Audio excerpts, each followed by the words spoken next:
नमस्कार मित्रांनो, आजचा स्वामी समर्थ मंत्र. जय जय श्री स्वामी समर्था दिगंबरा दिगंबरा स्वामी समर्था दिगंबरा.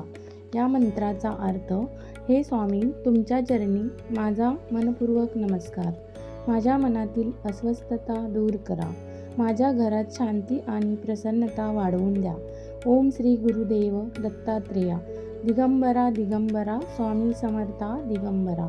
स्वामी, माझ्या मार्गात येणारे अडथळे दूर करा. संकटात माझा आधार बना आणि माझ्या मनोकामना पूर्ण होऊ द्या. स्वामी समर्थांची कृपा ज्यांच्यावर असते त्यांच्या जीवनातील अडचणी, संकट आणि मनातील भीती आपोआप दूर होते. दररोज सकाळी किंवा संध्याकाळी हा मंत्र नक्की ऐका. व्हिडिओ आवडल्यास कमेंटमध्ये स्वामी समर्थ लिहायला विसरू नका. भेटूया स्वामींच्या नवीन मंत्रासह.